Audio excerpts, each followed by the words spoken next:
What's this? It's divorce papers. Remember I said I had a surprise for you? Consider it a retirement gift from me. Oh, by the way, that money is a settlement. You can't be serious. My name is Susan. I just turned 60 and recently retired as a part-time housewife. I live with my husband Russ and we have 2 adult kids, Tom and Emily, each walking their own path. Tom is married and lives with his wife, Courtney.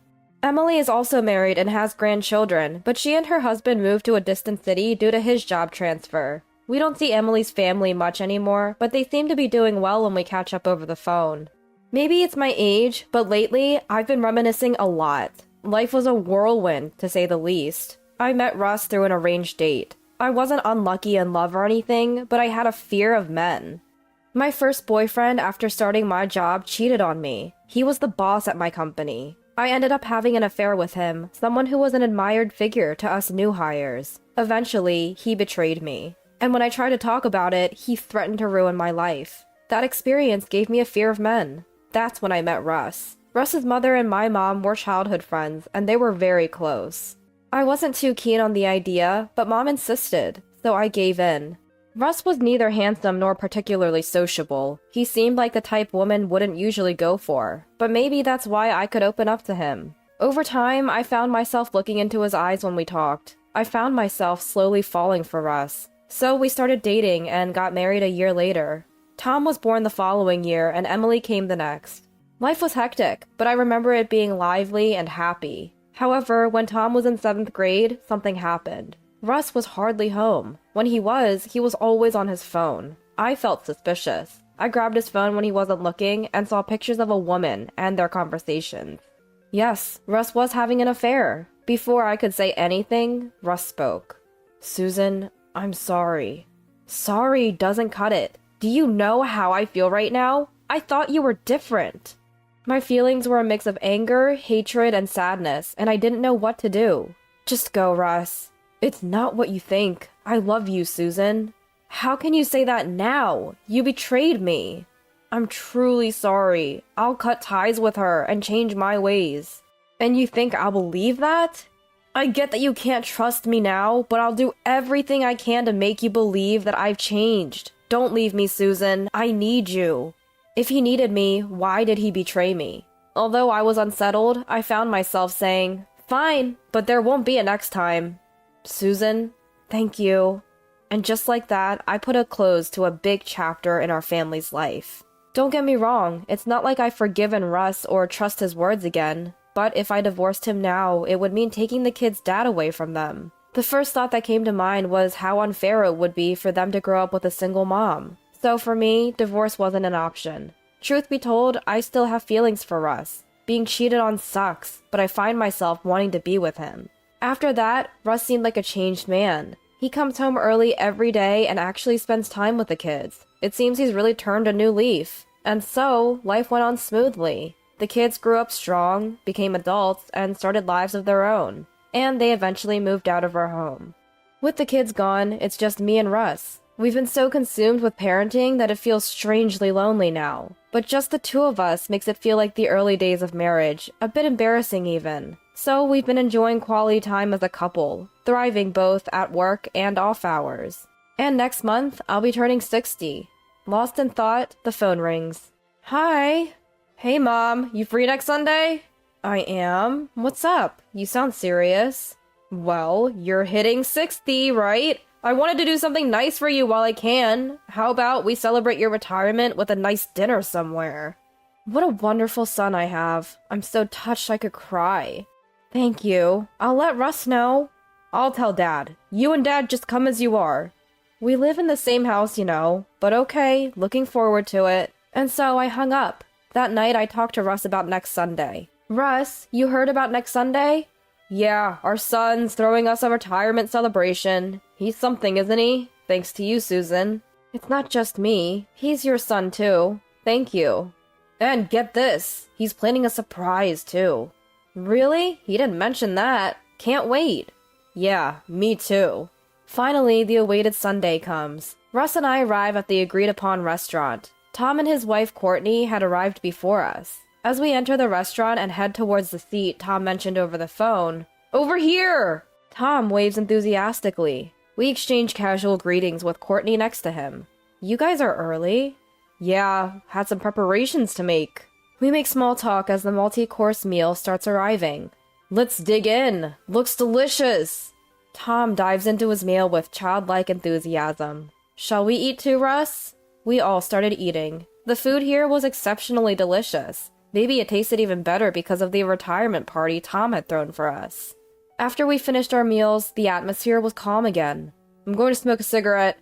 With that, Russ stepped outside. Tom and his wife then approached us with envelopes in hand. Congratulations on your retirement. They handed over 2 envelopes. One had Emily's name on it, and the other had Tom's name. What's all this? One is from Emily and her husband, and the other is our gift to you, they explained. Russ had mentioned a surprise, but being there and actually receiving it moved me to tears. Thank you. Go ahead and see what's inside, Tom encouraged. I began by opening Emily's envelope. It contained $500 and a heartfelt letter. It expressed regret for not being able to attend in person and offered words of gratitude. I couldn't stop my tears. As a mother, nothing could be more rewarding than being celebrated by my own children. Actually, this is from your dad, Tom added. From Russ? Yeah, this restaurant is quite expensive, you see, so Dad said to use this money from him. It looks like he's also grateful to Mom. Really? I never thought Russ would still think of me like that. I went ahead and checked the other envelope. Inside were lots of bills and a letter. Upon counting, there was a whopping $2,000. It must have been hard for him to gather such an amount. I was about to read the letter from Russ, but what was inside wasn't a letter at all. I threw the envelope in front of Tom. Hey, Mom, that's harsh. We went through all this trouble. Harsh? Do you even know what's harsh? Look inside. Tom picked up the envelope and checked the contents. His eyes widened the moment he saw the paper inside. What is this? It wasn't a letter. It was divorce papers. Just then, Russ came back. What is the meaning of this? What do you mean? They're divorce papers.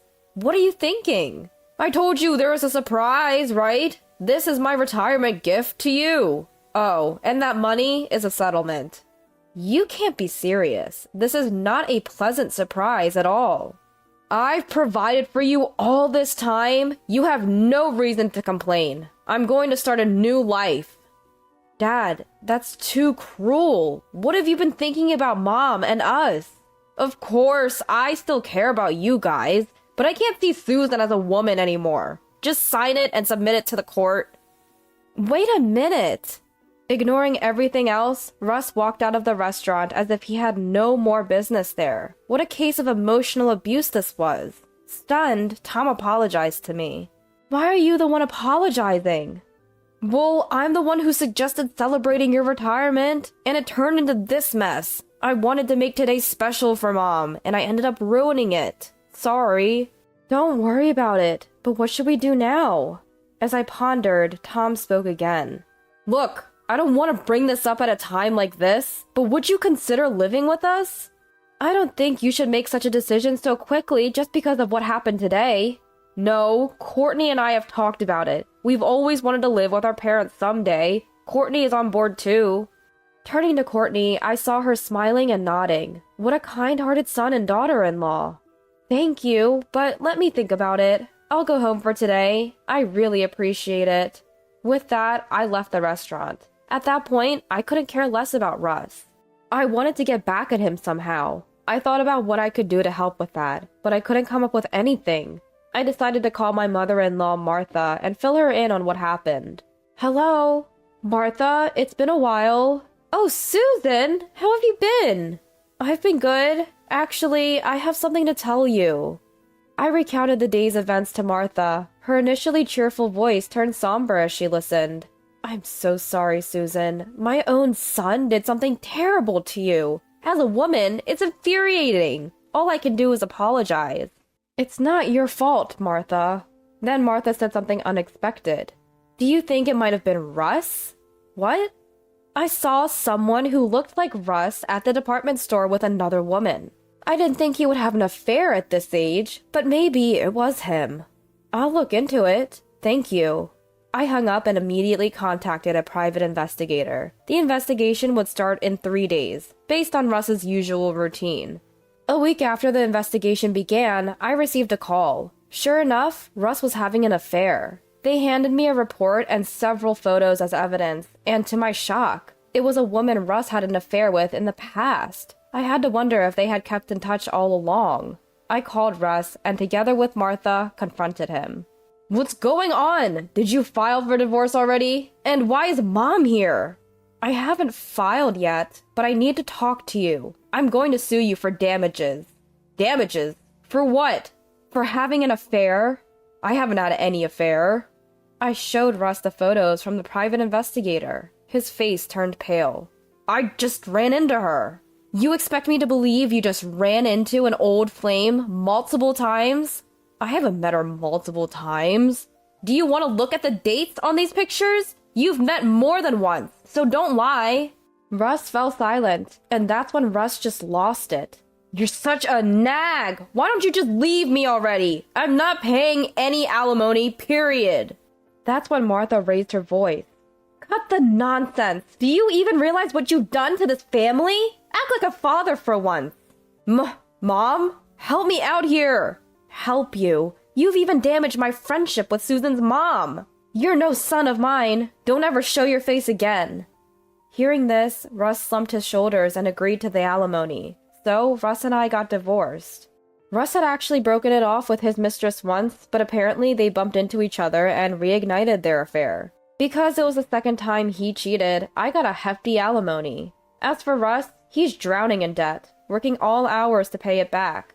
As for his relationship with the mistress, she wasn't keen on being with a debt-laden man, and took off. Russ lost his family, mistress, and money in the whole ordeal. My revenge was a roaring success, and I couldn't be more satisfied. As for me now, I'm living with my son and his wife. I'm feeling the joy every day as new grandchildren have been born. I'm looking forward to a peaceful life with Tom and his family.